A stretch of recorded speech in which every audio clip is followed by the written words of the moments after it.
당한즈 갸베 루숨도 예베 어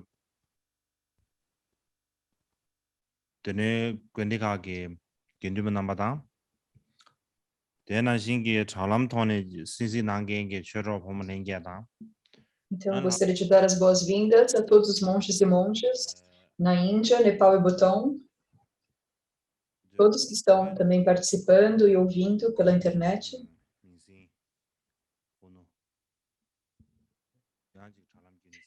todos os amigos e familiares que estão ouvindo pela internet. Eu gostaria de oferecer um tashi delê.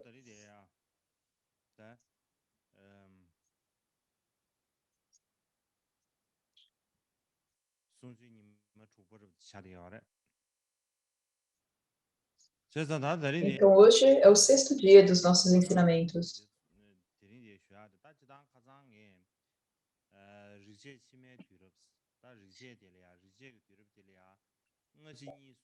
Então, eu gostaria de falar hoje de outro dia nós falamos sobre como o período védico final é dividido em 3 períodos. Em 2 períodos, o período inicial e final. E hoje nós estamos falando sobre o período védico final. E até mesmo esse período védico final, para explicá-lo melhor, eu também quebrei ele em 3 partes. Então, esse é o meu plano. E essas 3 partes são... Primeiramente, por favor, olhem aqui.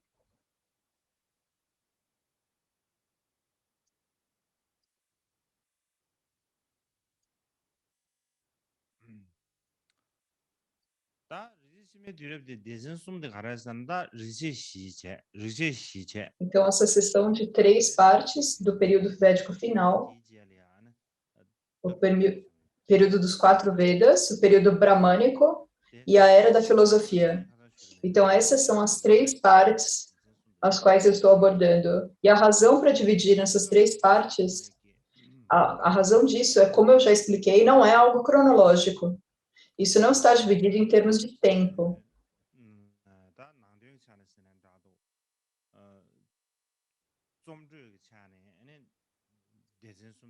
Isso é em termos de conteúdo, ou significado, ou o tipo de composição da literatura védica. Então, hoje,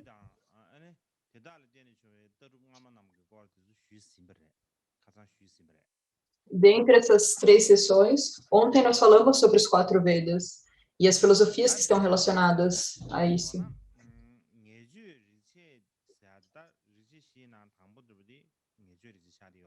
Então, quando nós falamos sobre os 4 Vedas, o primeiro é o Rig Veda, certo?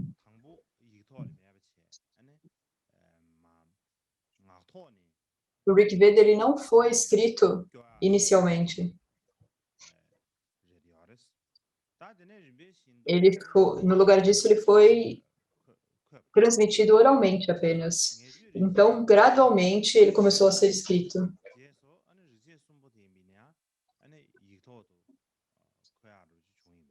Então, depois do Rig Veda ter sido escrito, os outros 3 Vedas também começaram a ser escritos. E durante a época em que os outros 3 Vedas estavam sendo escritos, e porque eles estavam sendo escritos, a civilização bramânica, ela floresceu de forma muito vasta pela Índia. E o conhecimento também se desenvolveu. Elas tomaram outra visão dos Vedas, como eu disse. E a prática deles era preservar isso. E agora, durante o período bramânico, há muitos textos principais que aparecem nesse período. Mas aqui eu estou mostrando a vocês, se você olhar esse diagrama, você pode ver o Brahmana, Aqui você pode ver a palavra Brahmana.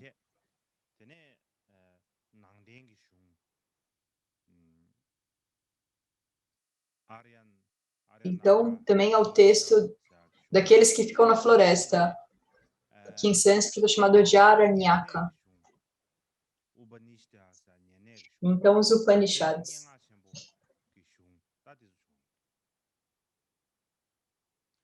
Então, há também os grandes épicos, o Kavya.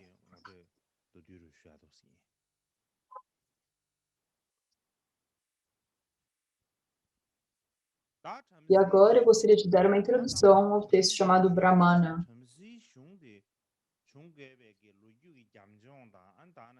E para falar sobre esse texto Brahmana,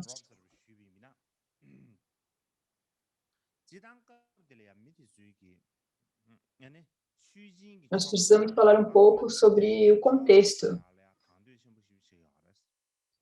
Então, nesse período, as pessoas elas tinham um grande interesse, grande desejo de realizar rituais de oferenda. Na verdade, até havia algumas pessoas que não tinham interesse em fazer mais nada além disso. Eles não faziam nenhum outro tipo de trabalho, nenhuma outra atividade, elas só realizavam oferendas, rituais de oferendas. E devido a isso, posteriormente, eles foram chamados de Brahmans, mas nessa época eles eram os sacerdotes, e devido a isso o número de sacerdotes aumentou muito. E, simultaneamente, o poder deles aumentou também. E, ao mesmo tempo, o poder naturalmente se espalhou.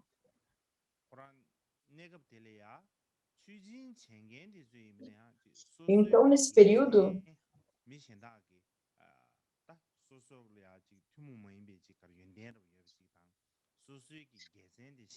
eles que estavam fazendo os rituais,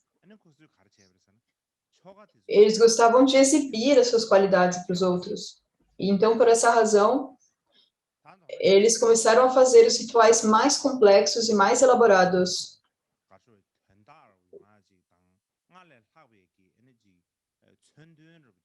Então, no intuito de dar um significado, um sentido simbólico ainda maior para os rituais, eles estavam fazendo diferentes esforços para conseguir alcançar esse simbolismo.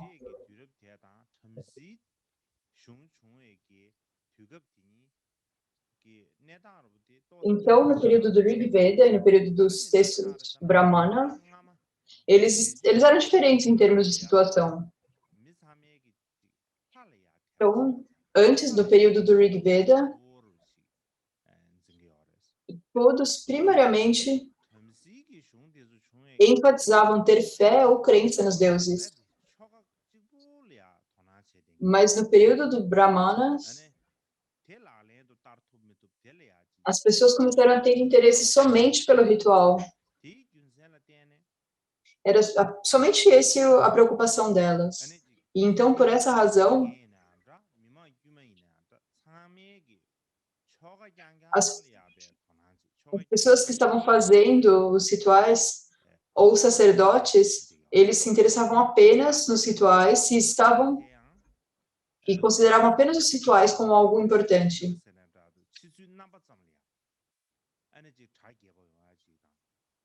Então, os rituais em si mesmos, eles se tornaram algo que era apenas uma aparência externa. Eles primariamente tinham o interesse em tornar o ritual externamente mais elaborado, mais complexo e mais interessante.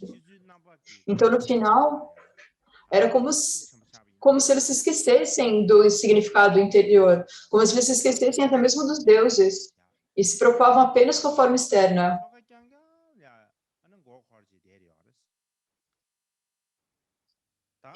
E eles estavam completamente equivocados em pensar apenas nessa aparência externa dos rituais. E o que as pessoas dessa época pensavam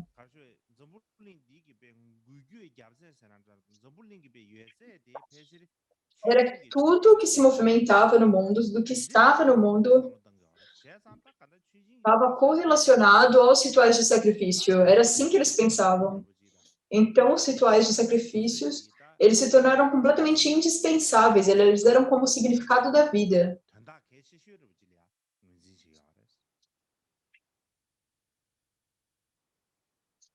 E muitas pessoas reconheciam eles como sendo o aspecto mais importante da própria vida delas. Então, nesse tipo de ambiente, e porque havia tantos rituais complicados, eles fizeram anotações sobre como realizar esses rituais e os diferentes métodos. E isso, então, foi gravado, foi registrado no que é chamado de Brahmana.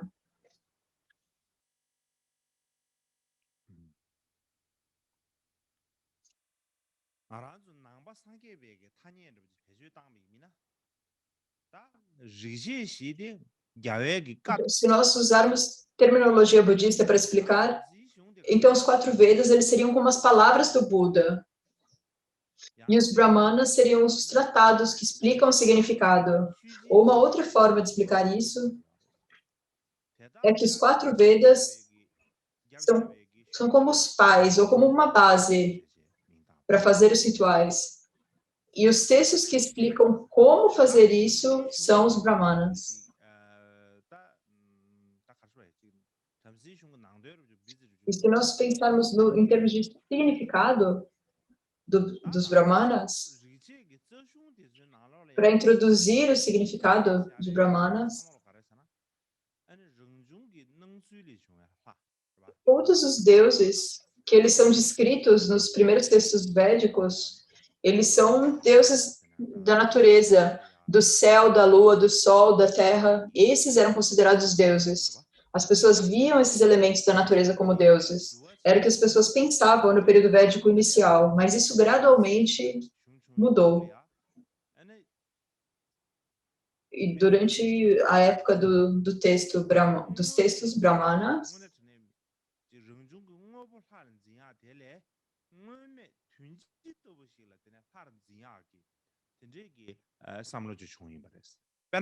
ao invés de pensar nos deuses como manifestações da natureza, eles pensavam neles como deuses mais abstratos.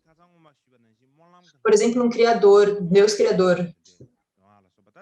E também há um Deus da oração, das preces, como eu mencionei outro dia.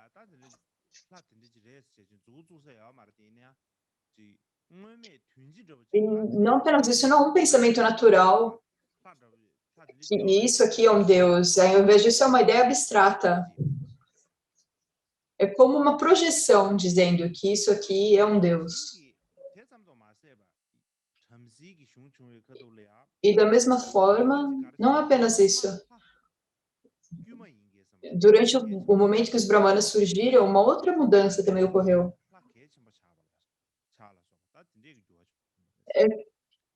Mesmo os deuses de antes, eles eventualmente eles se transformaram em deuses humanos, deuses humanizados.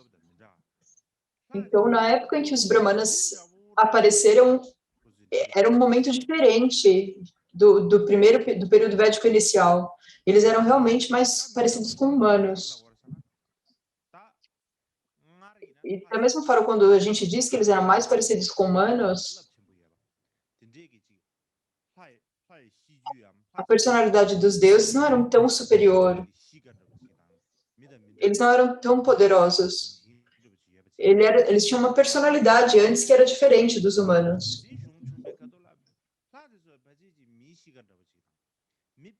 E na época dos textos bramânicos, quando os deuses começaram a ter essa personalidade mais humana, eles pareciam mais com pessoas comuns. E também na personalidade deles, eles tinham grandes falhas no comportamento deles. Quando nós olhamos para a literatura védica,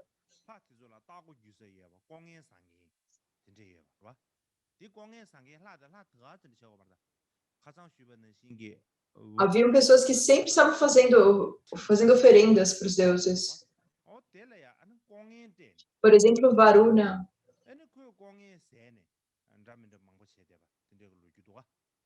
As pessoas também faziam oferendas para ele. Há muitas histórias sobre isso, muitas histórias similares. E até mesmo no comportamento desses deuses posteriores, eles tinham muitas falhas. Isso começou nessa época.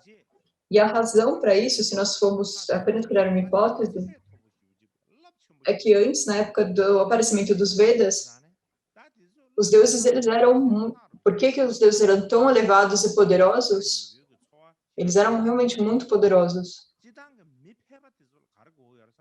É que as pessoas, por eles serem tão poderosos, as pessoas não tinham realmente um sentimento de proximidade com eles. As pessoas comuns pensavam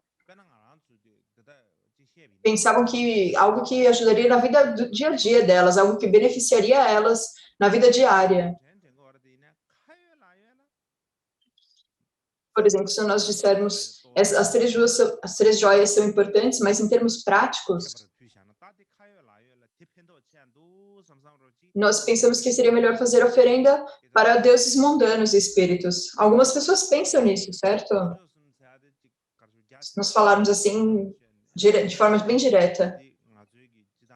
Então, as pessoas pensam, esses deuses são muito, muito poderosos, e nós somos apenas pessoas comuns. Então, nós não somos realmente capazes de reconhecer o que eles são. Mas quando você lida com espíritos mundanos, então há uma identificação. E você pensa que pode haver um benefício. Quando nós pensamos em espíritos, deuses, deidades, as pessoas podem pensar que eles são mais importantes do que as três joias. E naquela época, muitos deuses, eles mudaram a forma como eles eram antes. E também muitos novos deuses apareceram. Para dar um exemplo para vocês, um exemplo é no Rig Veda, há um deus chamado Rudra. E se nós traduzirmos, isso seria um deus irado, um deus da tempestade. Ele seria considerado o deus das tempestades fortes.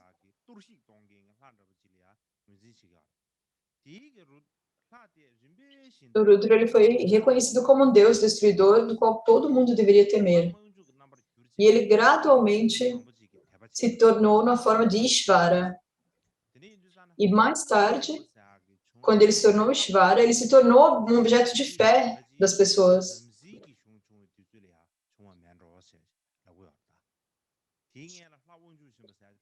E Ishvara, ele também apareceu provavelmente nessa época bramânica. Antes desse momento, não havia nenhum Ishvara. Haveria já o Rudra, mas o Ishvara, que nós consideramos um dos grandes deuses, ele apenas apareceu no período dos textos bramânicos. E agora o segundo, quando nós falamos sobre grande Deus, ou Mahadeva. E esse Deus apareceu somente nessa época.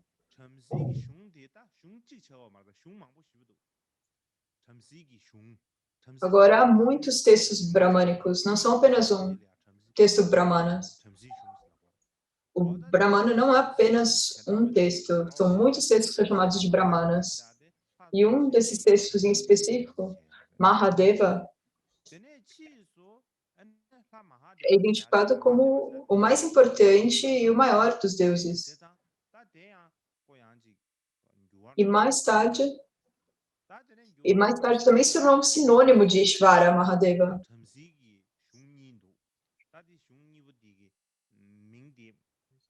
Então, o que aconteceu é que há dois textos brahmanas, eu não posso dizer o nome exatamente, mas esses dois textos, eles são duas histórias separadas. Há muitas lendas nos textos brahmanas, e dessas lendas é uma que nós frequentemente estudamos quando estudamos poesias, é uma história de Vishnu, quando ele foi exilado,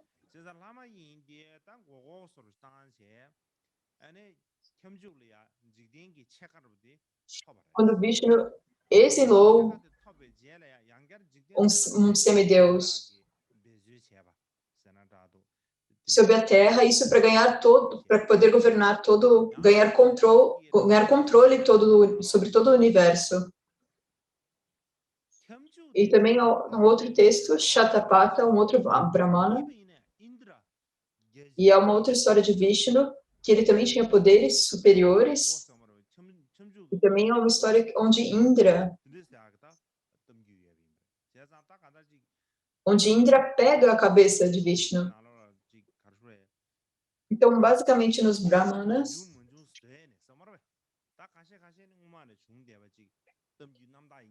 eles também fazem muitas histórias sobre os deuses. Provavelmente são várias histórias que foram coletadas, reunidas e inventadas.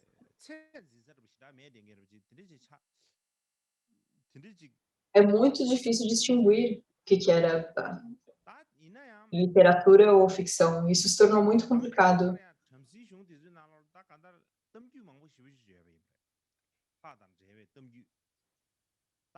No entanto, há muitas lendas ou histórias que estão relacionadas aos deuses nos Brahmanas.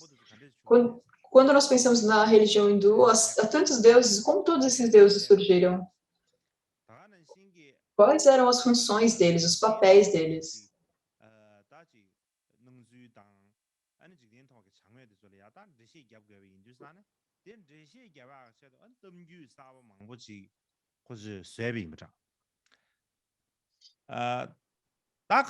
E também como explicar as coisas e todas as aparências do mundo que estavam relacionadas aos deuses. Então era necessário ter muitas histórias ou lendas.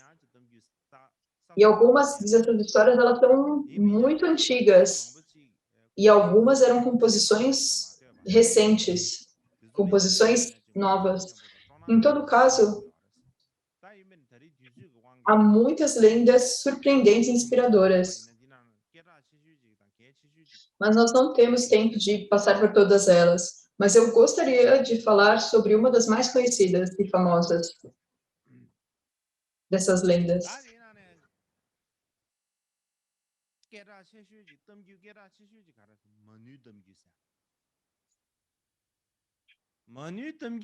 Então, o mito mais conhecido é o mito de Manu. Agora, o mito de Manu é descrito de várias formas em vários textos hindus, mas fundamentalmente é o mesmo. O Manu ele é descrito na literatura védica como sendo ancestral de toda a humanidade, como sendo o primeiro ser humano. Então, o significado da palavra Manu em si é humano. Então, ele é o ancestral de todos os seres humanos.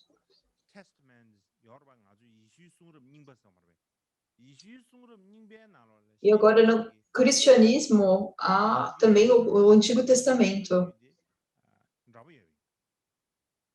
A história de Noé, e é muito parecida com o mito de Manu.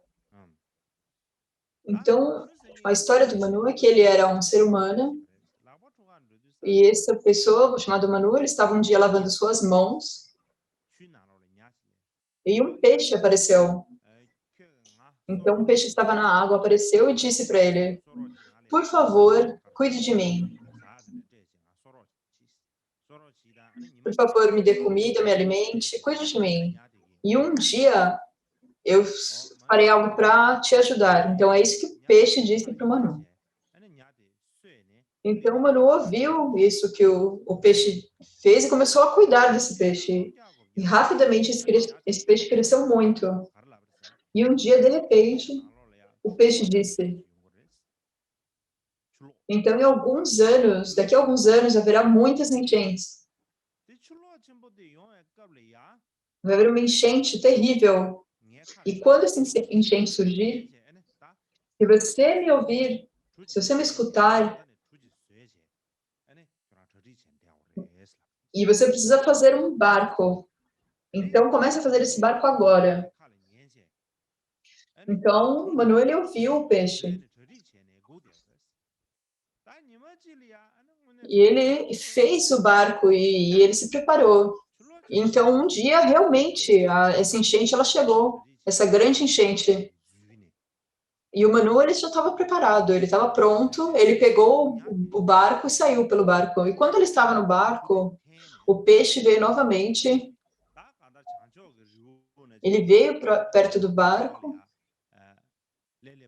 ele passou através das montanhas do norte, então eles atracaram sobre uma árvore. E quando quando eles chegaram nessa árvore, eles ficaram ali e eles tiveram que esperar até a inundação diminuir. Então, quando a água da enchente toda se esvaiu, o Manu, ele olhou para os lados e viu que todos os animais, todas as criaturas vivas, elas tinham morrido. Não havia ninguém, apenas ele. Só ele sobreviveu. Então, assim, já que ele era o único que tinha sobrevivido,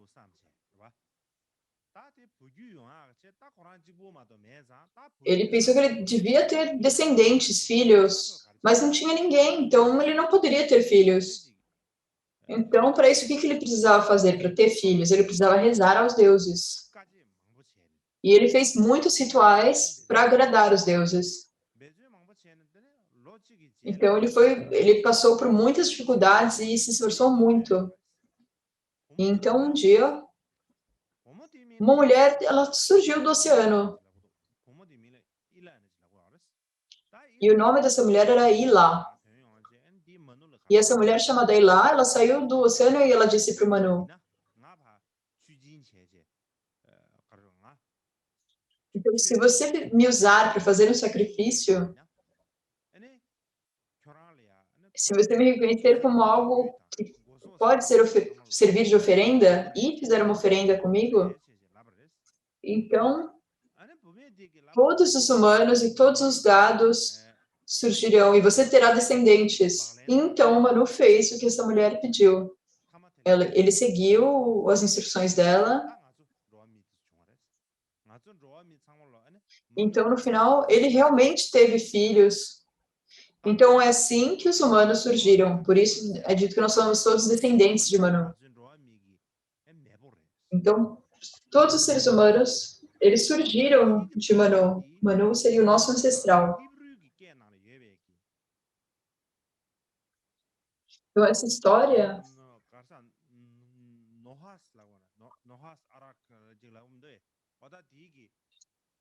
é muito parecida com a história da Arca de Noé, que foi escrito em hebraico.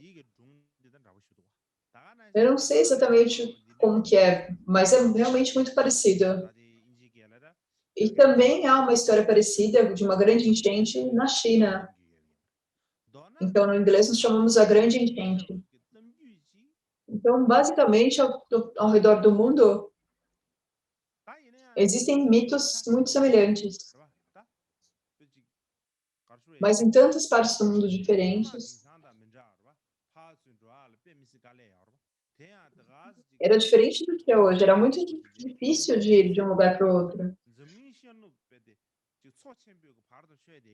Eles não eram como vizinhos, eles não tinham contato. Os lugares no Ocidente, eles tinham muitos mitos semelhantes que ocorreram. E qual que é a razão para ter mitos tão parecidos?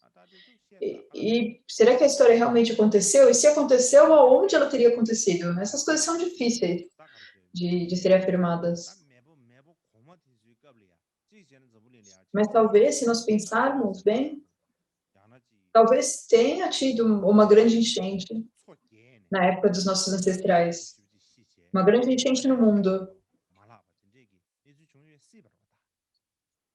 E talvez eles tiveram que cruzar o oceano e muitas pessoas morreram nisso, e apenas algumas pessoas sobreviveram. É possível que isso tenha acontecido.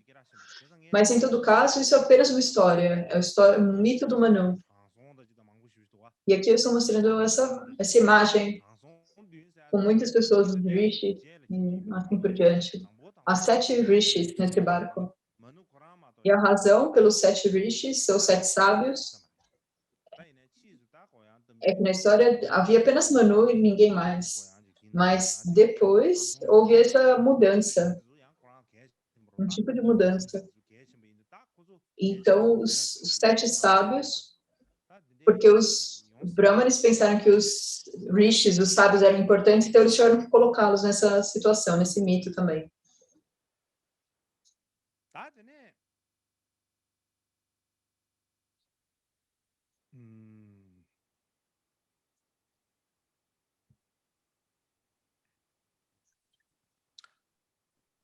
다 첨시 숑리 숑 떠주 거 롭서 시비입니다. 첨시 숑리 숑 떠주 되죠. Agora, se eu falar um pouquinho sobre as filosofias que se desenvolveram a partir dos brahmanas, muitas filosofias que surgiram a partir dos brahmanas, mas essas filosofias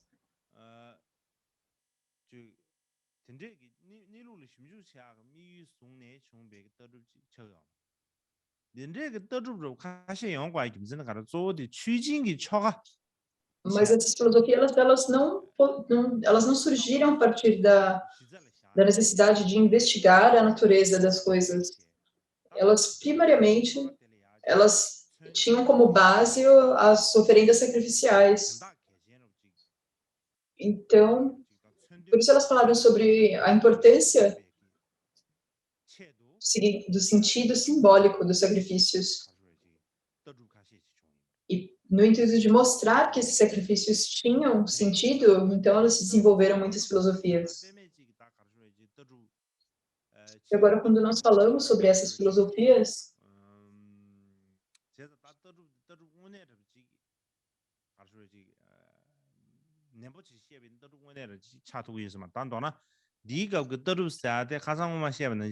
falarmos de uma forma muito rígida não é, na verdade, uma filosofia.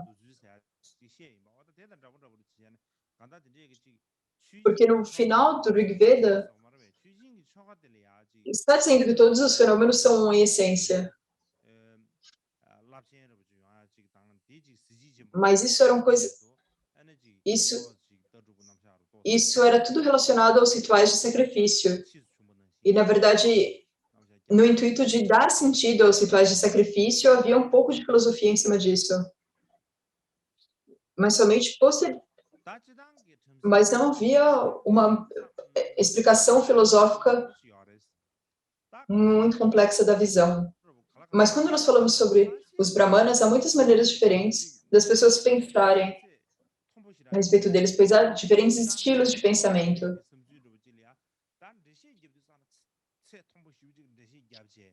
E alguns deles têm um alto nível filosófico. Podem ser explicados a um nível filosófico muito elevado.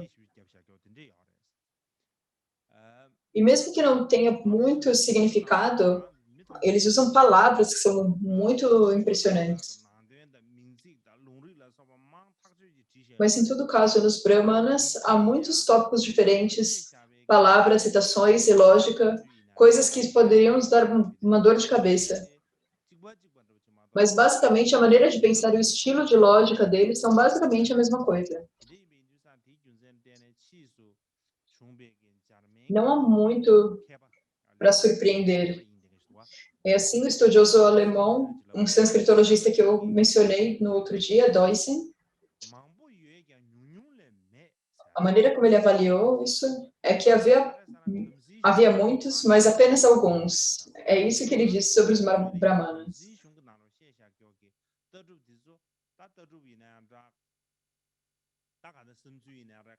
A filosofia, a maneira como eles viam nos brahmanas, havia muitas filosofias, a maneira como eles viram. Eles falavam tantas coisas, mas no fim tudo ia para um ponto só, não tinha muito significado.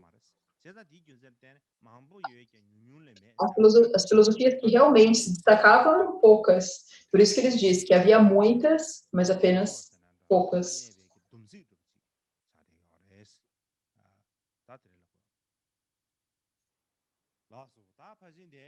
Então, isso é realmente um bom resumo dos textos brahmanas.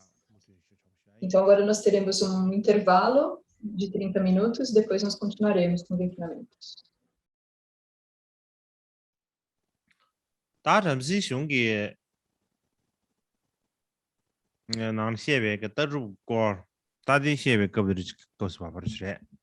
제가 당보디 nghe 당기 콘 시바는 시보라 초게체도 TV 인주산 Agora, falando sobre a filosofia que está presente nos textos brahmanas, por que os brahmanas eles foram compilados principalmente sobre os rituais? Não tem muita coisa sobre filosofia.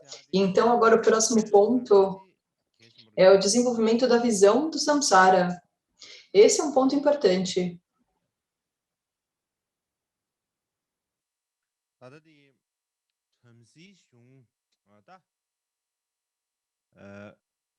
다들 잠시 슝시에 카돌레 엔디제라 년내 슝사 시어바 년내 슝사 Então, falando sobre brahmanas, depois nós falaremos sobre os Upanishads. E quando nós falarmos sobre os Upanishads,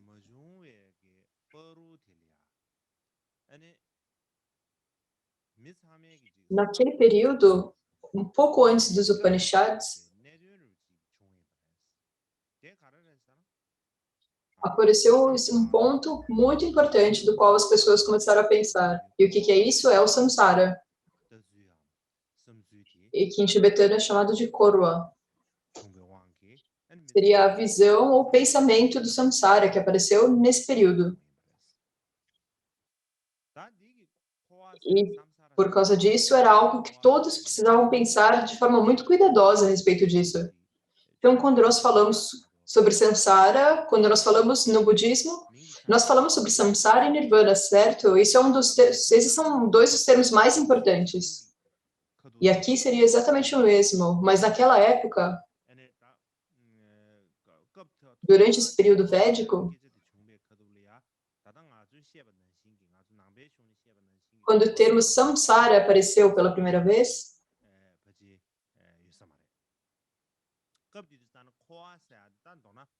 ele provavelmente não era tão profundo quanto é nos textos budistas. Samsara basicamente significava que você está repetindo e indo em ciclos.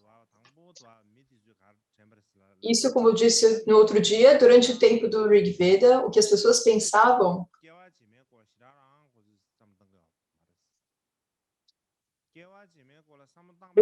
elas não pensavam muito sobre as vidas futuras. E mesmo quando elas pensavam sobre as vidas futuras,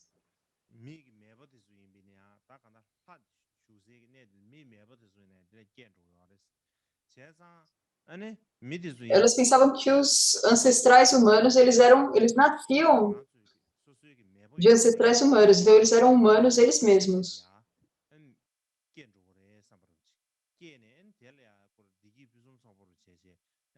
E eles pensavam que eles iriam renascer no local onde os seus ancestrais estavam lá, e que eles iriam viver eternamente nesse local e usufruir de uma grande paz. Então, eles não pensavam nesse ciclo de repetição onde há muitos renascimentos.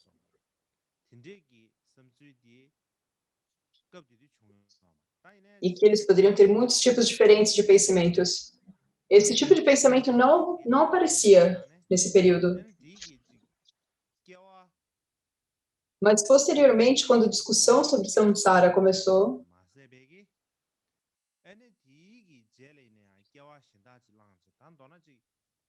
a ideia de apenas ter uma vida, uma única vida, e que depois dessa seria uma outra vida, então, basicamente, um ciclo infindável de sucessivas vidas, séries de nascimento e morte. Então, é essa maneira como a visão do samsara se desenvolveu. Então, em suma,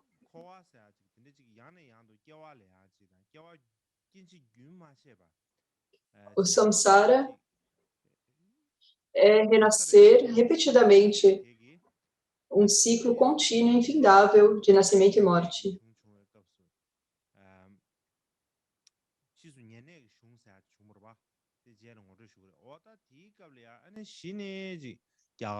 Então, mais tarde, nos Upanishads, naquele período, o povo indiano, no geral, eles acreditavam no samsara, no ciclo contínuo de nascimento e morte. Mas antes desse período, as pessoas, no geral, elas não tinham essa ideia geral de samsara, de ciclo de nascimento e morte, mas somente quando os Upanishads apareceram, havia essa ideia de existir um samsara, um ciclo infindável de nascimento e morte. Então, as pessoas começaram a acreditar nisso. E depois dessa filosofia do samsara se desenvolver, teve uma grande influência em todas as religiões indianas. Não importa qual religião, qual filosofia, teve uma grande influência. Todas elas investigavam o significado, o sentido de samsara de uma forma muito profunda. E elas sentiram que era necessário estabelecer qual que era a natureza do samsara, esse ciclo de nascimento e morte. E por essa razão, mesmo na nossa literatura budista, o samsara é um ponto importante, no qual nós precisamos definitivamente determinar. É algo que nós absolutamente precisamos ter interesse. E por essa razão, o samsara é uma visão que se desenvolveu nessa época.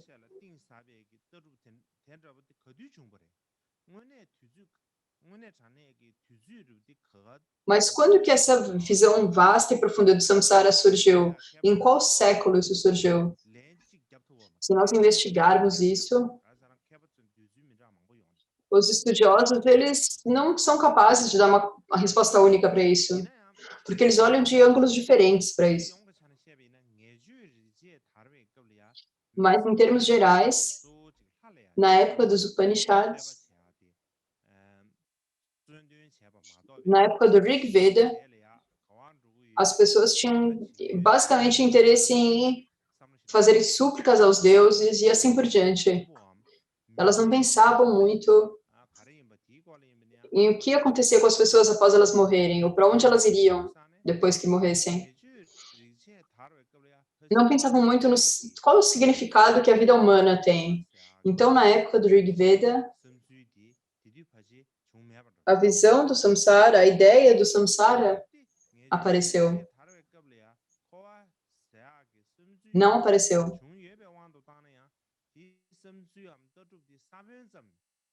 Até mesmo se havia uma ideia de samsara, um pensamento sobre samsara naquela época, seria apenas uma semente de ideia. Poderia ser um pensamento, poderia ter algo assim. Não havia nada decisivo, definitivo, uma filosofia realmente muito bem desenvolvida, ou uma visão bem desenvolvida sobre o samsara.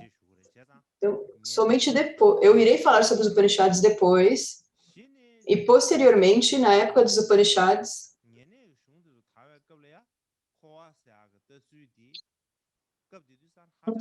quando nos Upanishads foi desenvolvida a ideia de samsara, nesse momento, sim, essa ideia já estava totalmente desenvolvida.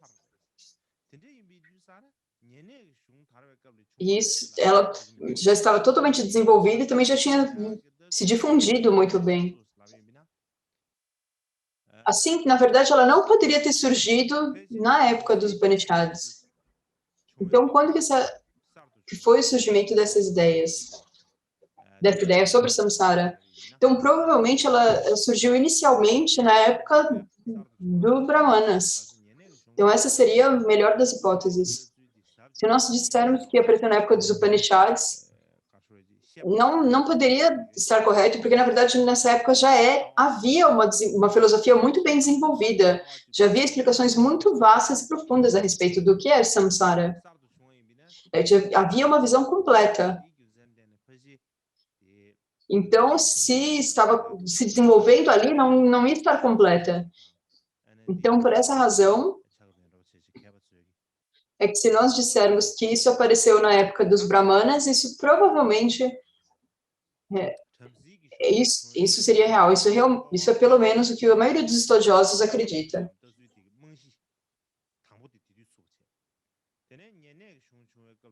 Então, em resumo, os fundamentos da ideia do samsara vêm desse período dos Brahmanas.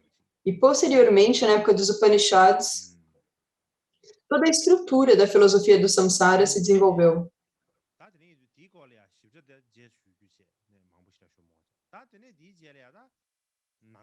Eu irei falar em detalhes sobre isso depois.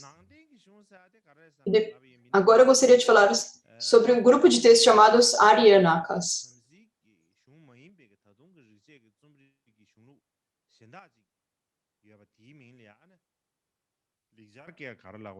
E esse texto Aryanakas, ele também é um outro ramo importante da literatura védica. Então, o nome é Aryanakas. Então, em tibetano, Gendun Chopel chamou eles de Nakden, ou textos daqueles que permanecem na floresta.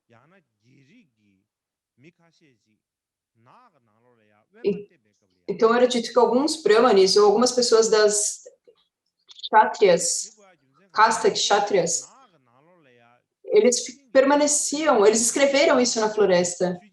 E a razão pela qual eles escreveram isso, estando na floresta, é que ali não havia muitas oportunidades de fazer rituais de oferendas, rituais de sacrifício. Não tinha todos os elementos necessários para fazer os rituais. E porque eles não tinham isso que eles necessitavam para fazer os rituais, então eles tinham muito tempo para pensar em filosofia. Então essa é uma boa tradição, que posteriormente continuou.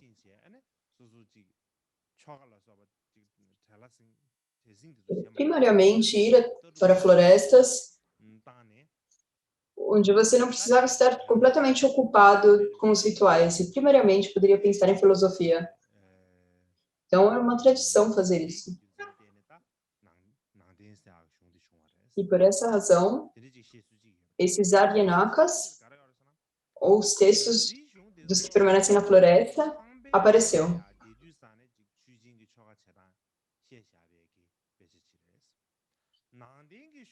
E os brahmanas, então, primariamente, ele descrevia rituais que você fazia quando você ficava em casa. E os Aryanakas, eles são textos para quando você vai para lugares isolados, como montanhas, florestas. Essa é uma outra forma de explicar isso. Mas, em suma, o Aryanakas é como um resumo, ou o mais recente, ou uma nova coleção da literatura bramânica.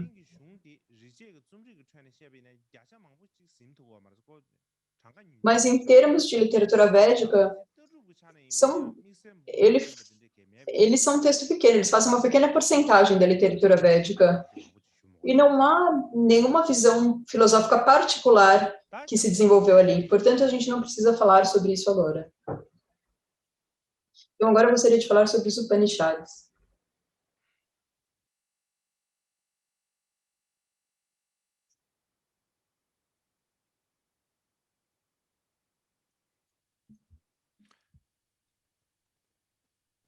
다 년내 그 디 충주 담보들이야 년내 충주 칸데스 라비미나 Então, primeiro, como os Upanishads se desenvolveram?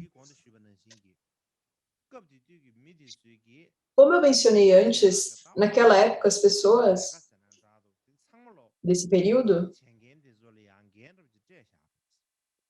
elas deram toda a responsabilidade e a autoridade e o papel de fazer esses rituais aos sacerdotes. E então os sacerdotes, eles tomaram toda a responsabilidade para fazer oferendas e sacrifícios. E por essa razão eles se tornaram muito poderosos. Então, quando eles falavam, eles tinham uma visão tendenciosa. Eles falavam apenas sobre o que eles faziam, e as pessoas ouviam isso.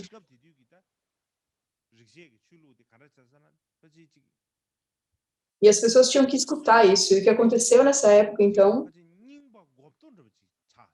é que a religião bramânica, ele perdeu um pouco a sua força vital. É como se estivesse apodrecendo um pouco por dentro. Antes, na época dos Vedas,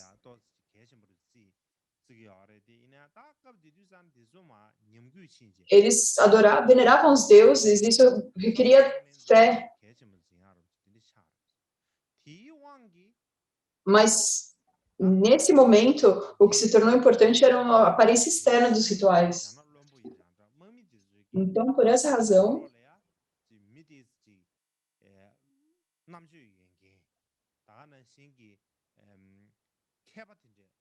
havia algumas pessoas inteligentes e sábias dentre os reis e soldados da casta kshatriya. Então, quando eles olhavam, essas pessoas olhavam para a maneira como os brahmanes estavam fazendo as coisas, como esses sacerdotes estavam fazendo tantos rituais sem nenhum sentido, e como eles faziam isso de uma forma tão estranha, eles não gostavam disso, essas pessoas não gostavam. Achavam os rituais tão complicados, haviam tantos rituais para ser feitos, mas quando eles faziam, na verdade, isso era muito complicado. Eles começaram a ter dúvidas se isso era de fato benéfico ou não. Então, eles começaram a ter muitas suspeitas a respeito disso. E a maneira como as pessoas viam isso, é claro, elas podiam continuar a fazer rituais, mas a maneira como as pessoas começaram a olhar para eles, tinha muitas dúvidas, e por causa dessas dúvidas, eles começaram a se perguntar, qual é o sentido da vida? Qual é a natureza do mundo? Qual é o sentido da vida? Qual é a essência da vida? Eles começaram a pensar nessas coisas. E da mesma forma, como que é que o mundo surgiu? Quem sou eu? Eles pensavam. Como que eu surgi? O que vai acontecer comigo no futuro?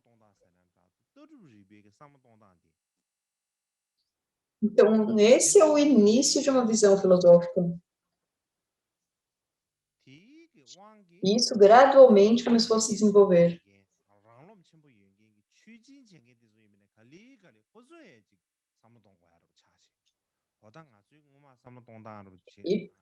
E até mesmo os sacerdotes que eram orgulhosos, convencidos, eles começaram a pensar sobre isso. E eles pensaram, basicamente, o que nós estamos fazendo está um pouco invertido, nós entendemos tudo errado. Então, eles começaram a pensar uma nova forma.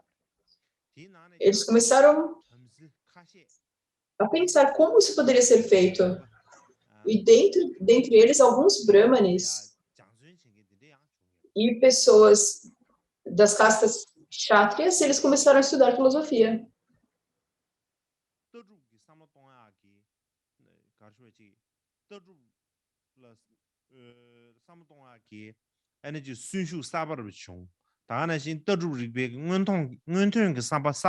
Então, houve essa nova tradição de pensar sobre filosofia. Então, essa seria a semente da filosofia. Nesse momento, começou a se espalhar amplamente a filosofia indiana. Então, isso foi como uma semente que começou a se espalhar pela Terra. O ponto mais importante que nós temos que pensar é que nós temos filosofia, nós podemos chamar de filosofia.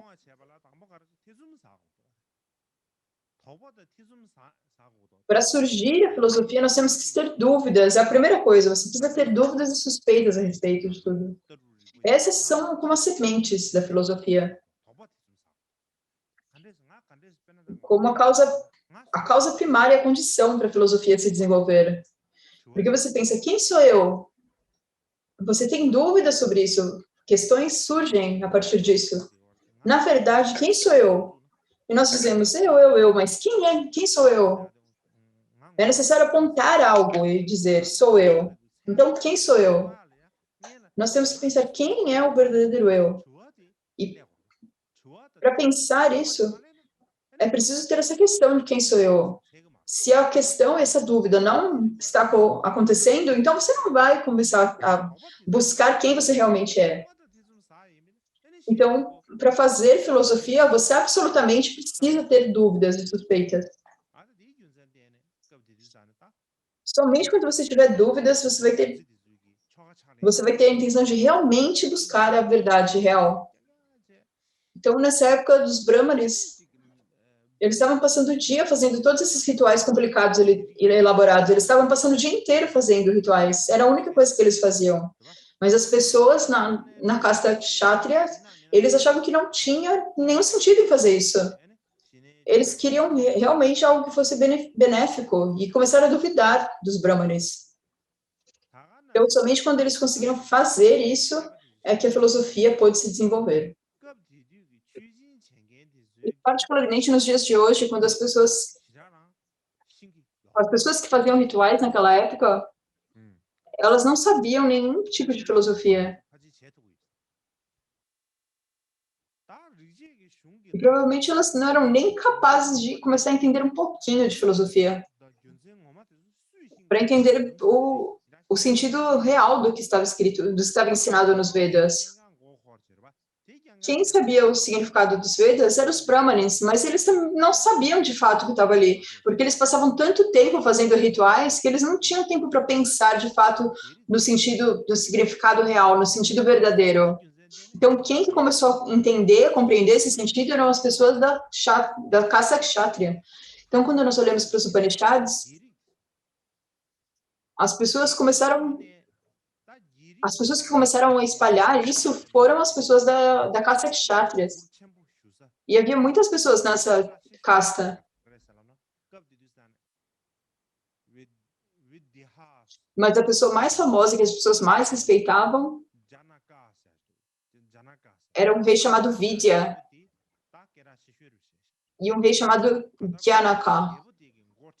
Ele era o rei mais conhecido dessa época. Então, com relação a esse rei, sob a direção desse rei, a filosofia ela se espalhou amplamente. Então, também nesse período, ele convocou todos que eram capazes de pensar em filosofia. E eles faziam todos debaterem, eles tinham discussões. Eles debatiam, discutiam.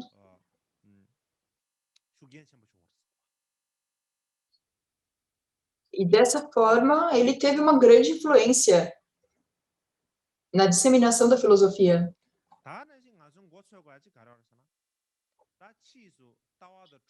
E agora, uma outra coisa que nós realmente precisamos compreender é que depois eu irei falar sobre a era da filosofia.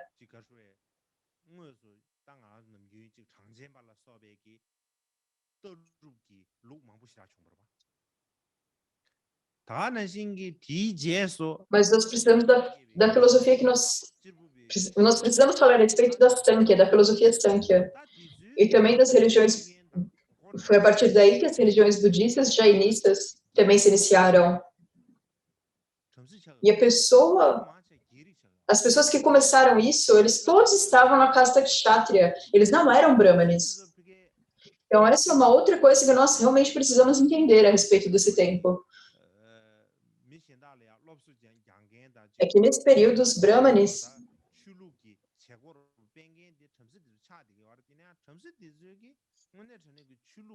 eles eram as pessoas que deveriam fazer os rituais, guiar as pessoas nessas questões religiosas.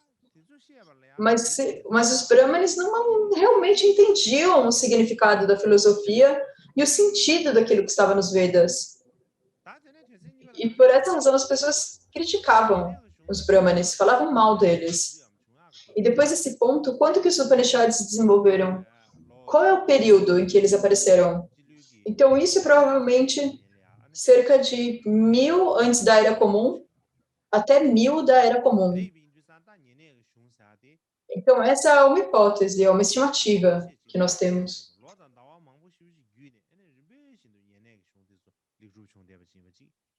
Então, os Upanishads, eles não simplesmente apareceram de repente. Demorou muitos meses, muitos anos para ele aparecer.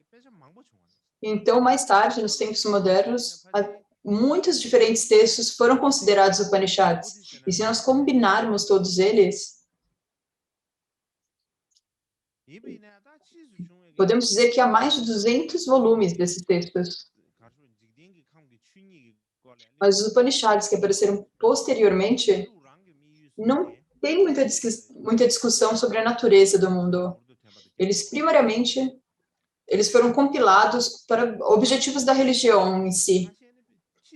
Nada, não aparecia nada em termos de desenvolver a filosofia. E, particularmente, alguns Upanishads, eles apareceram muito depois. Alguns apareceram somente após as invasões muçulmanas na Índia. Então, o que nós chamamos de Upanishads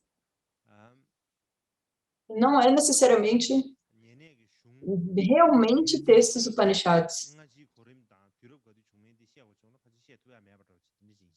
E, particularmente, se nós precisarmos falar sobre a cronologia, em termos da ordem que os textos apareceram, nós não temos como precisar isso. Mas quando nós falamos de textos Upanishads, quando nós falamos dos 13 Upanishads, que são bem conhecidos desde os tempos antigos, eu acredito que há 13 ou 17. Algumas pessoas dizem que são esses 13 antigos Upanishads, há algumas ideias divergentes. Do contrário, outras pessoas dizem, não, há muitos textos, por exemplo, mais de 200 volumes, como eu disse antes.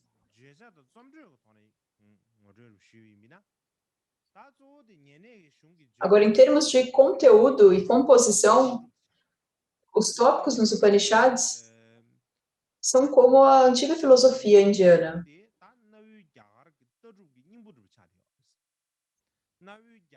Os Upanishads são como o coração da antiga filosofia indiana, na verdade.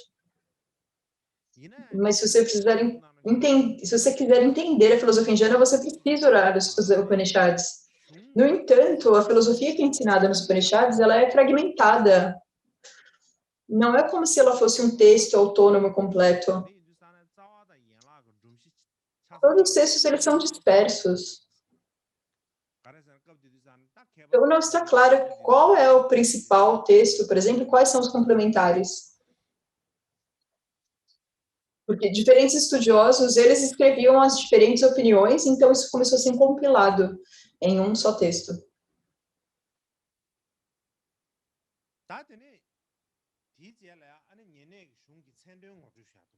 Então, agora, depois disso, eu gostaria de dar uma introdução a respeito do significado da palavra Upanishad. Então, em sânscrito é chamado de Upanishad. Upanishad. Upa tem 3 partes. Upa, Ni e Shad. E juntando essas 3 partes, é que nós temos a palavra Upanishad. E o significado disso é estar sentado perto, estar sentado perante algo. E agora, os estudiosos europeus, quando nós falamos sobre a palavra Upanishad, a última sílaba, assim, do Shad,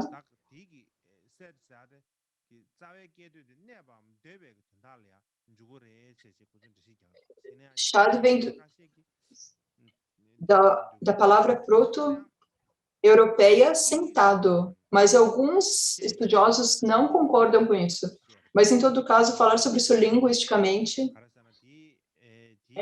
é uma explicação dos estudiosos europeus, que a explicação dos estudiosos europeus é provavelmente a melhor.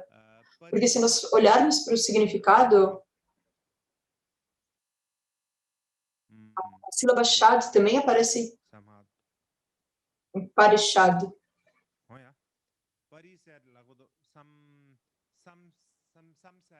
Às vezes vemos nessa palavra Parishad, também na palavra Samsad, e se vemos essa palavra, nessas outras palavras, o significado realmente é sentar.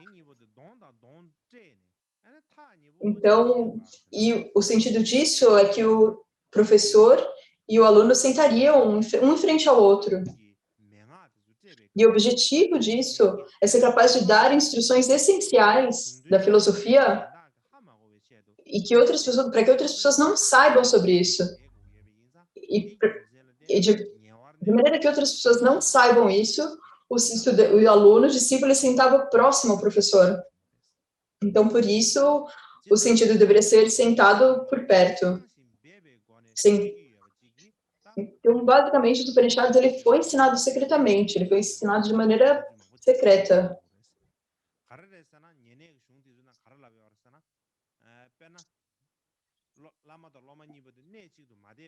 Então, essa tradição que tinha muitos fatores. Por exemplo, se o aluno e o professor não morassem no mesmo lugar, então o professor não dava as instruções para o aluno. E se você não fosse o filho mais velho, se você não guardasse votos puramente, você também não recebia ensinamentos. E o discípulo, ele tinha que ser pacífico, tinha que ser um discípulo superior. Se você não fosse um discípulo superior, então você não poderia receber instruções sobre a filosofia. Então, dentre as diferentes palavras, nomes para os Upanishads, as palavras Rahasya significa segredo,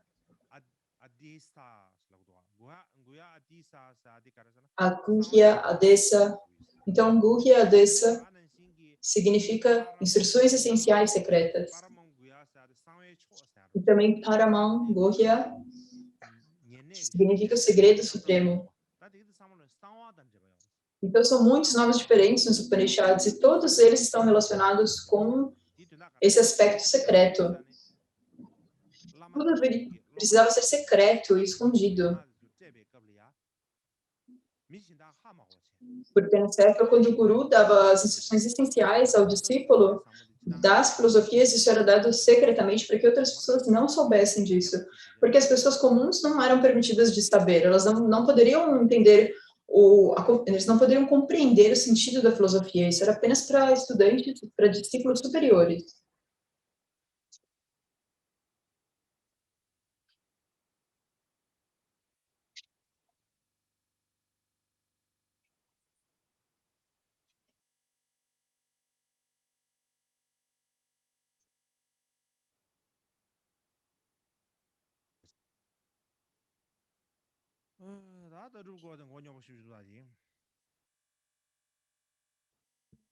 Filosofia é realmente algo muito complicado.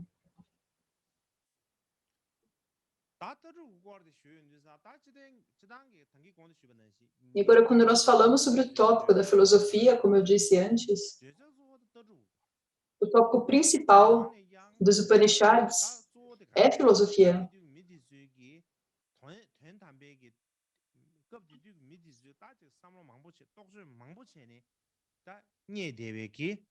E naquela época, muitas pessoas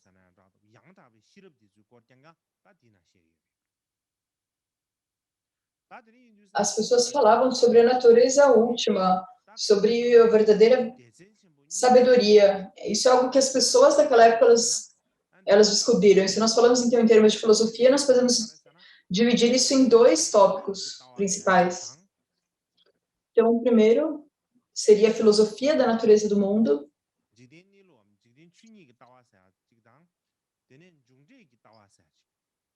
como a natureza ou a essência do mundo, e a filosofia do resultado final. Então, esses são dois aspectos. Então, primeiro eu irei falar sobre a filosofia da natureza do mundo. Então, quando nós falamos da filosofia da natureza do mundo, ou uma lei universal, isso é como uma essência de todo o conteúdo dos Upanishads. Isso é uma base da filosofia.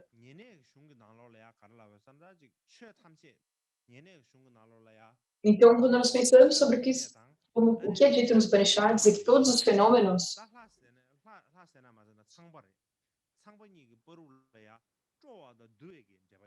está falando sobre a relação entre os deuses, é que há uma relação entre todos os fenômenos e Deus, todos os fenômenos e Brahma.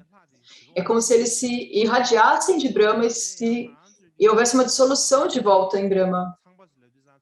Mas quando nós falamos de Brahma, nós não estamos falando de humano. Quando nós pensamos como Brahma como um indivíduo, e eu acredito que eles consideravam Brahma como um indivíduo. Agora, dar o nome de Brahma como um nome para a natureza última, para a maneira como as coisas são. Eu acredito que eles não entendiam Brahma como sendo um indivíduo. Eles deram o nome Brahma para a natureza das coisas. E porque tudo surge dessa natureza, ou de Dharmata, então há uma relação entre todos os fenômenos e Brahma. Eles irradiam de lá e novamente se dissolvem.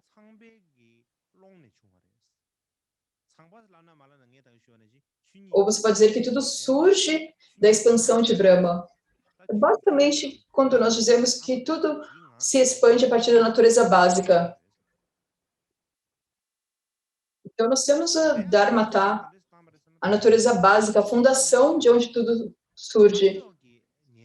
E o que eles pensavam naquela época é tudo que nós vemos agora, é tudo que nós ouvimos com os ouvidos, vemos com os olhos, e tudo que nós podemos cheirar, basicamente tudo que nós podemos experienciar, todo mundo que nós podemos experienciar com os nossos sentidos, de onde isso surgiu? E quando eles pensam nisso,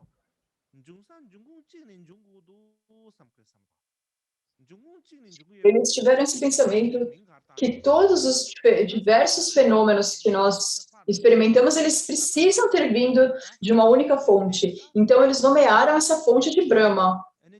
Brahma, primeiramente, foi pensado como um deus, mas posteriormente,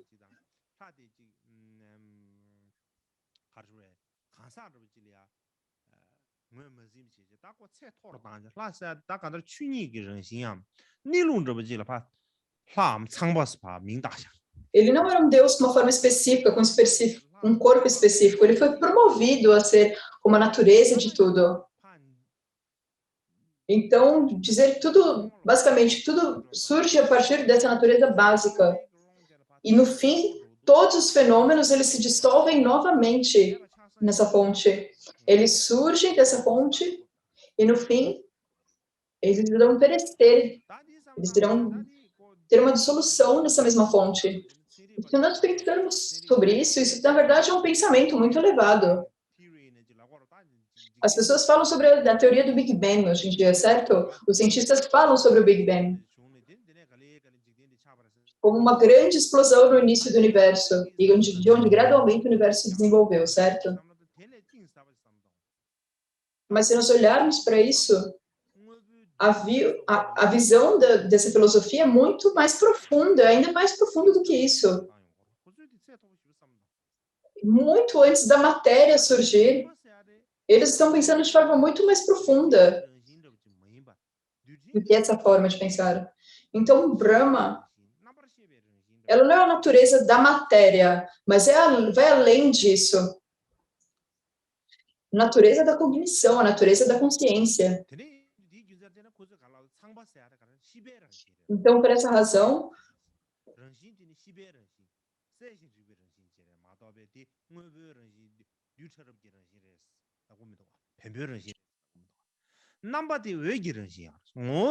de que a sua natureza é consciência, que ele não é algo material, então é dito que a sua forma é como luz.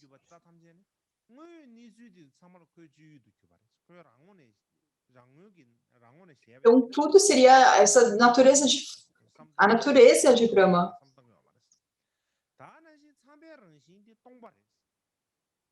Porque ele não considera alguma outra coisa do que a natureza real. E da mesma forma, a natureza de Brahma, ela é vazia. E porque ela é vazia, ela permeia todas as coisas. Porque ela é vazia, então ela não tem obstruções. E porque ela é desobstruída, ela pode permear tudo. Então, o que de fato aqui estão falando? Eles estão falando sobre algo que está além da nossa concepção.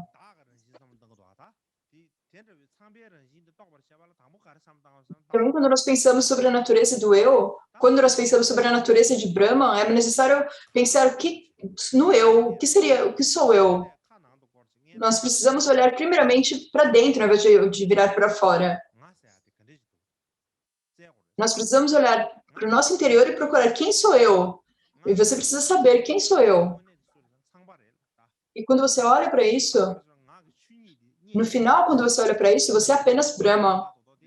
Porque quando você encontra a sua própria natureza, você encontra Brahma. Esse seria o ponto principal. Se a natureza de todos os fenômenos é Brahma, então quando você olha para a fonte de todos os fenômenos, então você encontra Brahma. Então, se você olha para a natureza do eu, no fim, o que você encontra é a natureza básica. E o que é a natureza básica? É Brahma. Se você olhar num nível ainda menor do que o de grande arroz, extremamente pequeno, muito sutil, se pensar em termos sutis, e ele é mais grandioso do que a Terra, mais vasto que o céu. A natureza é ainda menor que um grão de arroz e ainda maior do que o universo. É isso que eles dizem. Eu estou a ponto de me tornar um hindu se eu não tomar cuidado. E então, um estudioso japonês,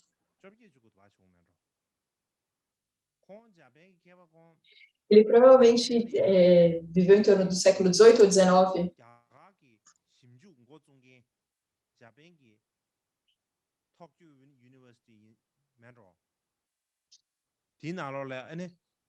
Então, no Japão, o estudo de sânscrito começou na Universidade de Tóquio.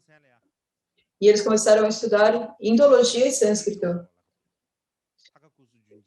E o nome dele era Takakusu Junjiro. Takakusu Junjiro.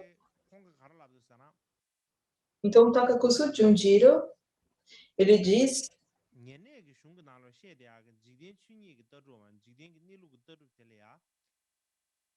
que quando pensamos sobre a filosofia de como as coisas são, nós podemos dividi-la em dois aspectos, em como as coisas são e como as coisas aparentam ser. Então, quando nós dividimos esses dois tópicos, nós vamos primeiro, qual é a natureza de como as coisas são, essa visão de como as coisas são.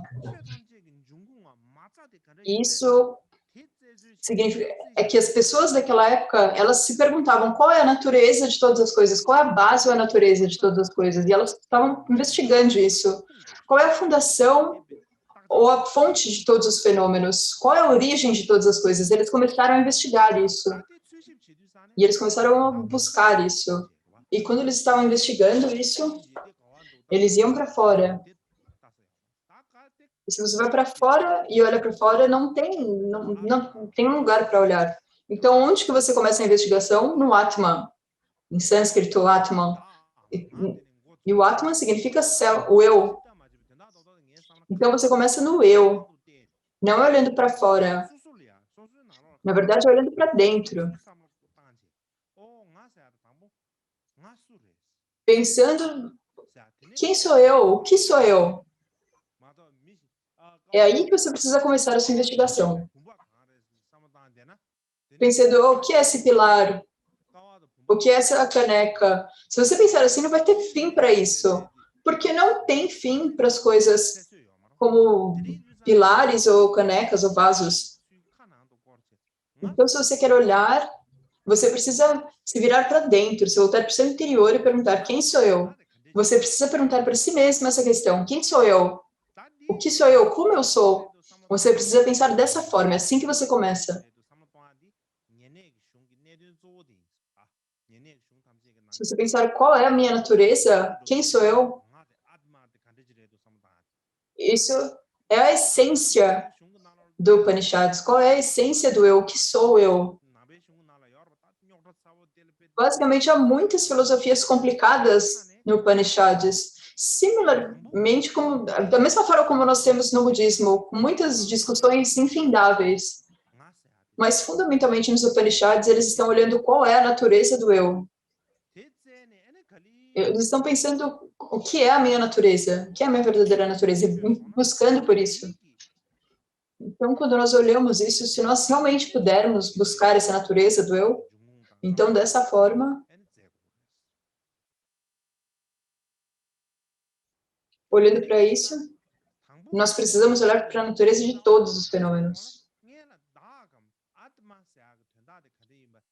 Então, antes de nós olharmos para a natureza de todos os fenômenos, primeiro nós precisamos entender qual é a natureza do eu. Isso seria a fundação. E por que o Atman, ou eu, é discutido frequentemente? Nós budistas dizemos, nós chamamos isso de uma visão do eu, certo? Uma visão do Atman. Nós dizemos que os hindus não budistas, eles têm essa visão do Atman.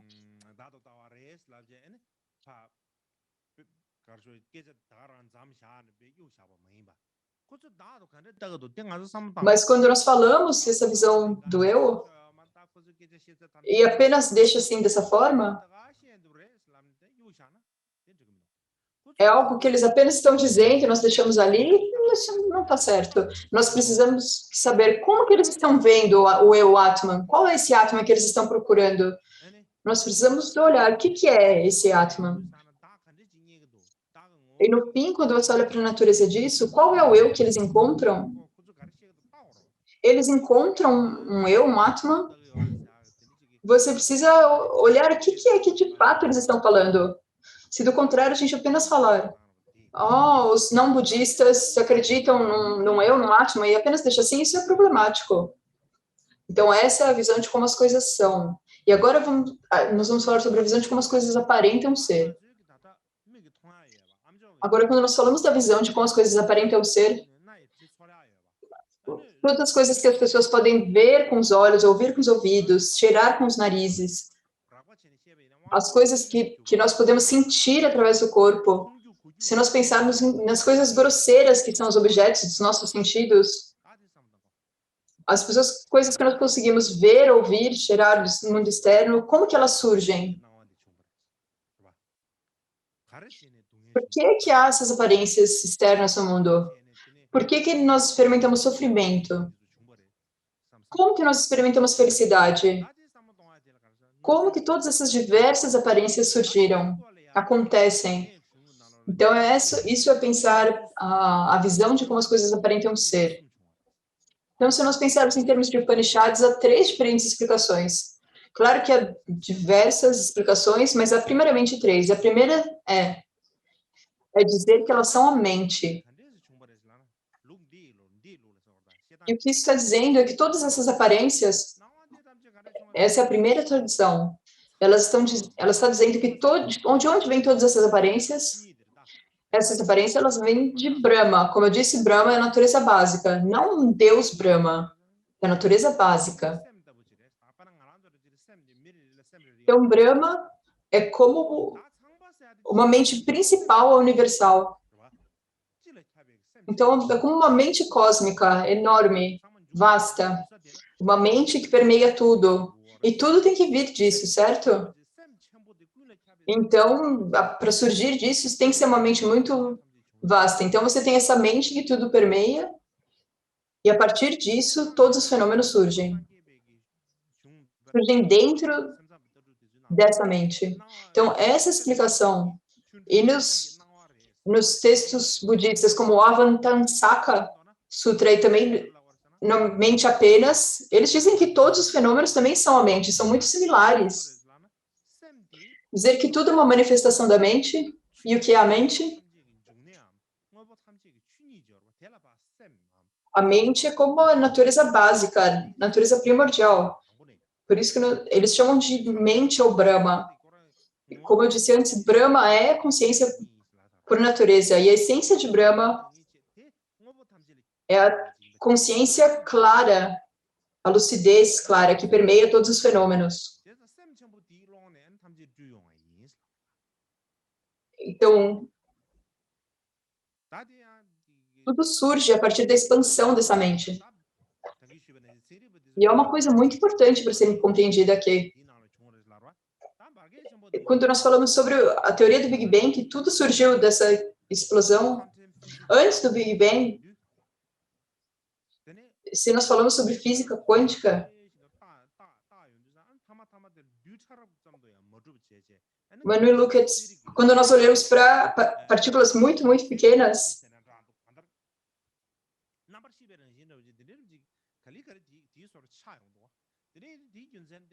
e quando é dito que isso é consciência, vem disso, eu acho que é algo para ser compreendido aqui. Essa é a primeira visão, a ideia de que todos os fenômenos são a mente. E a segunda ideia é que tudo é a divindade que tudo permeia. Que os fenômenos são a divindade que tudo permeia. O que isso significa é que Brahma, é que a natureza primordial dele é dividida em dois aspectos. Um aspecto, a natureza real e a aparência externa. Então, a natureza de fato, ela é real, é a maneira como as coisas são. E a aparência é identificada como uma aparência externa, como é a mera aparência. Então, quando nós falamos sobre a natureza de fato e aparência externa, é como a relação entre água e ondas, porque ambas são a mesma, mas conceitualmente apenas diferentes. Isso porque todas as aparências, elas surgem da expansão da natureza, elas não são separadas em essência. Então, por essa razão, os Upanishads é dito que tudo é Brahma. E isso deveria ser entendido dessa forma. Porque todos os fenômenos, eles surgem dessa expansão dessa natureza básica, e não é separado dessa natureza básica. Então, é o mesmo que dizer que tudo é Brahma. Então, essa explicação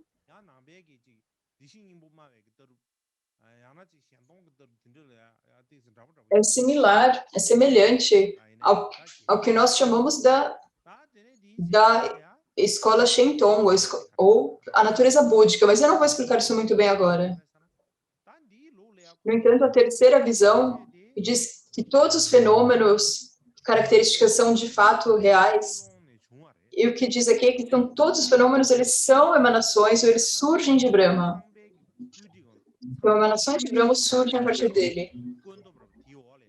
E que Brahma seria como um criador, um controlador, ele está por trás de tudo. No entanto, cada fenômeno tem suas próprias características, ou seu próprio modo de existência particular. Sua própria forma de existir. E o que isso quer dizer? É que desde o começo todos os fenômenos eles foram feitos por Brahma, ou eles surgiram a partir da expansão de Brahma, mas depois disso, Brahma e os fenômenos, eles se tornaram distintos, há uma diferença entre ambos, eles se tornaram diferentes. Em termos de características, as suas características se tornaram diferentes. Então, basicamente, eu acho que eles estão dizendo que o percebedor e o percebido, eles são separados em essência. Eles seriam de natureza diferentes. A natureza de Brahma e a natureza de todos os fenômenos seriam diferentes. É isso aqui que eles estão dizendo. De forma semelhante, também no Upanishad, um texto chamado Svetasvatara,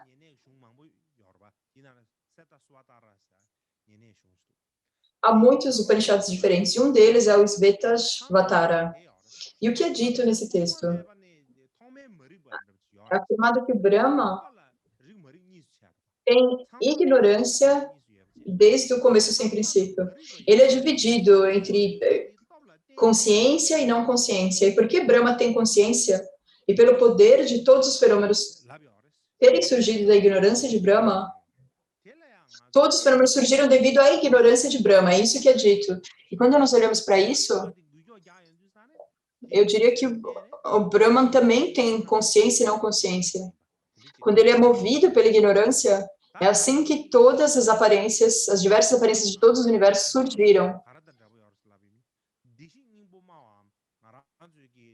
Então, essa explicação é muito semelhante aos ensinamentos também de Shenton ou da natureza búdica,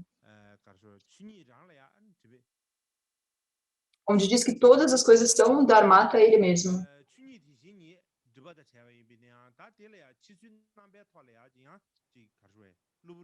A natureza búdica é livre disso, mas ela é coberta de máculas adventícias. É o mesmo que é pura desde o princípio, mas está coberta das máculas adventícias. E a razão para isso é que há uma causa. quando dizemos que todos os fenômenos surgem de uma causa, é difícil dizer qual é essa causa única. Tudo vem de uma origem, de um dharmata, ou de uma origem. Isso é muito difícil. Em termos de filosofia, há muitas questões, muitas dúvidas acerca disso. Então, por essa razão, eles descrevem a diferença entre ignorância e sabedoria. Essa é uma maneira de dar uma resposta para essa dificuldade. Então, há muita lógica, muitos tipos de lógicas que se desenvolveram.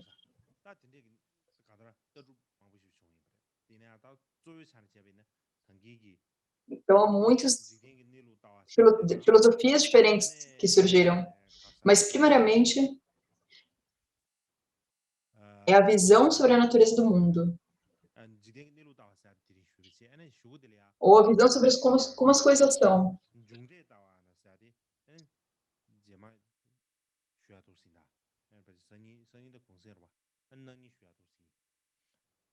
Então, amanhã é um dia de pausa e no dia seguinte eu falarei sobre como as coisas surgem. Então, como eu tenho explicado, nós não podemos saber, mesmo sendo um tempo muito antigo na Índia,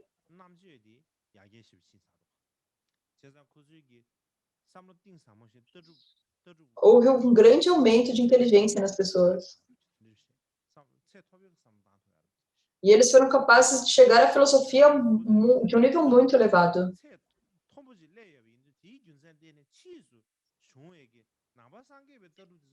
E por que o nível de pensamento filosófico deles alcançou um nível tão alto? Então, eles se tornaram pensamentos semelhantes que foram muito posteriores, como o pensamento budista. E as pessoas dessa época, elas alcançaram uma visão tão elevada que se tornou até parecido com as filosofias posteriores budistas.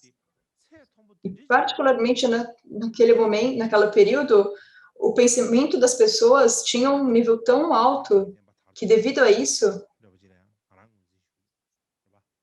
os ensinamentos budistas foram capazes de florescer. O Buda, ele mesmo, era uma pessoa incrivelmente inteligente. Ele nasceu na Índia, nessa época.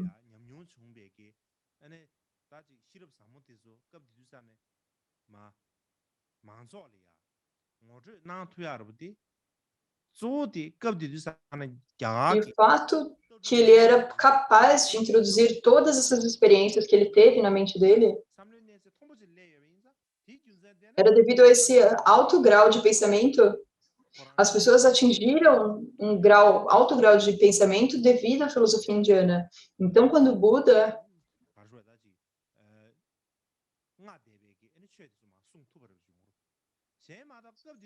e por essa razão, quando o Buda ele foi capaz de ensinar o Dharma que ele experienciou na mente dele.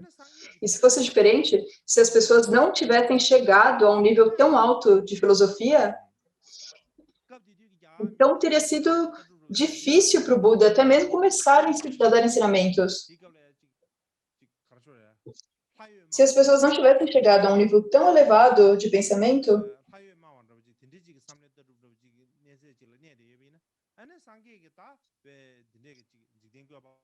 se elas tivessem ficado num nível politeísta de pensar a respeito das coisas, e o Buda falasse, não há um criador do mundo e todas as coisas são interdependentes, então as pessoas iam duvidar dele. Isso ia até ser perigoso, que as pessoas poderiam trazer pedaços de pau e bater no Buda. Mas no momento em que o Buda nasceu, haviam tantas pessoas que eram inteligentes. E então já era uma filosofia com muito firme. Então foi muito fácil para reunir pessoas para ouvir os ensinamentos do Buda. Então os ensinamentos budistas eles foram capazes de florescer. Então os ensinamentos foi devido a essas filosofias que já tinham se desenvolvido amplamente na Índia, que os ensinamentos budistas puderam também florescer.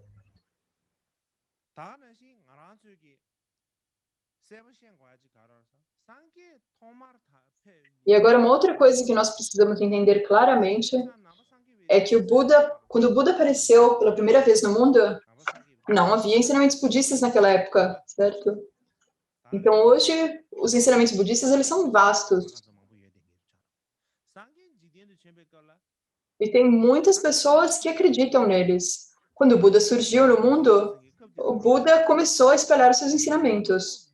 E no começo não havia seguidores do Buda. Ele começou do zero, do nada. E ele começou do nada e ele tinha que falar. Não é fácil.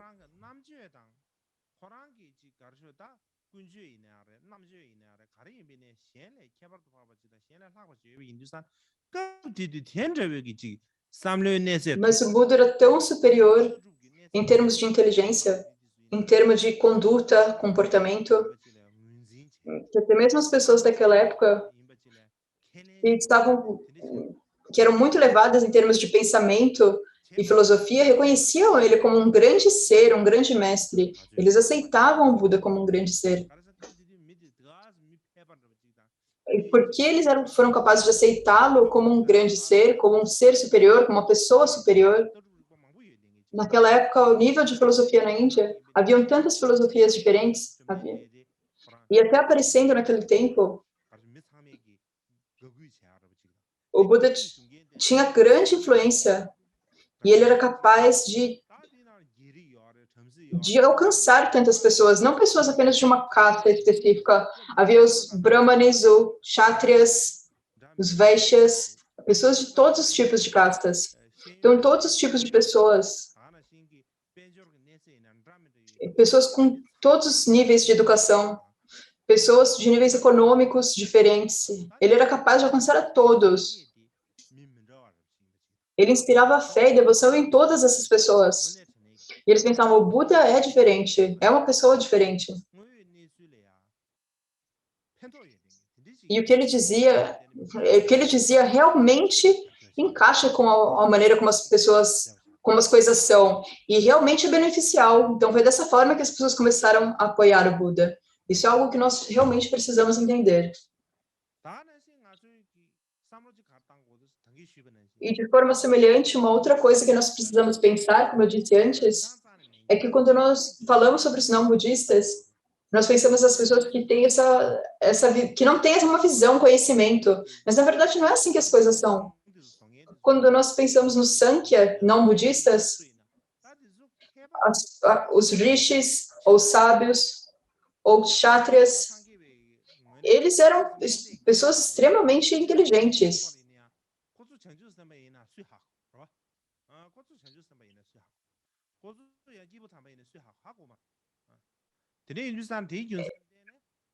Talvez, a partir de uma perspectiva budista, talvez eles eram bodhisattvas, nós não podemos saber. Mas a filosofia deles, todas são extremamente profundas.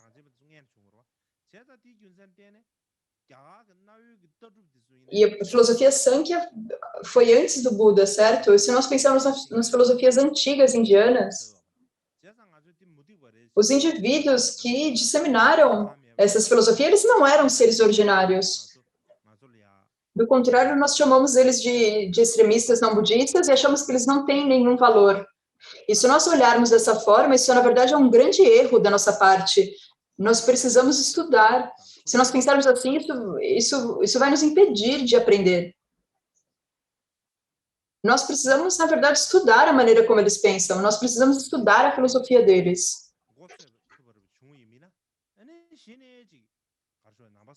Se nós pudermos entender mais sobre eles, apenas então nós conseguiremos, de fato, apreciar a maneira como o budismo se desenvolveu.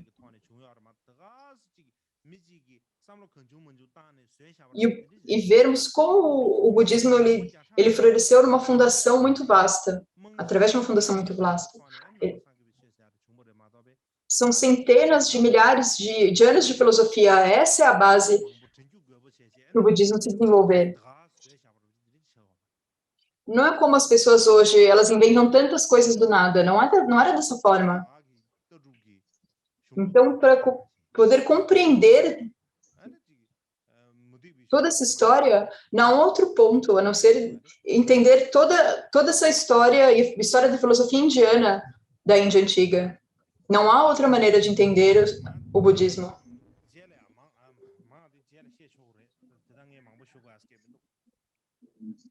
Então, acredito que eu posso falar mais sobre isso depois. Não posso falar tanto agora. Então, amanhã a pausa e no dia depois de amanhã eu irei continuar.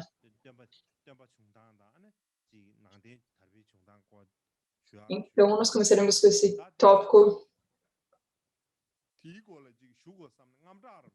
Nós acabamos com esse tópico dos Vedas e nós falaremos sobre como, do período budista, como o budismo se desenvolveu, surgiu e se desenvolveu. Na verdade, eu estou apreensivo, porque eu estou falando 2 semanas sobre o Vedas e alguém pensando quando ele vai chegar nos mantras. Quando ele vai chegar no mantra secreto, ele está até agora falando apenas sobre as escolas não budistas. Então, eu pensei, se eu chegar até, se eu começar com o ensinamento, com o desenvolvimento do budismo, isso vai ser significativo para anunciar como os ensinamentos do mantra secreto. Do contrário,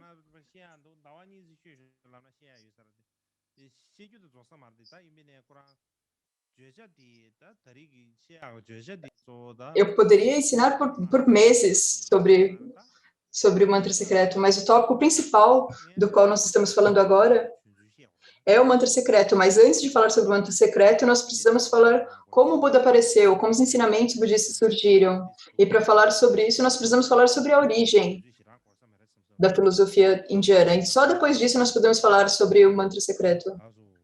Então, eu fico um pouco preocupado com isso, mas acredito que isso não vai ter uma dificuldade. Então, agora nós recitamos as preces de dedicação.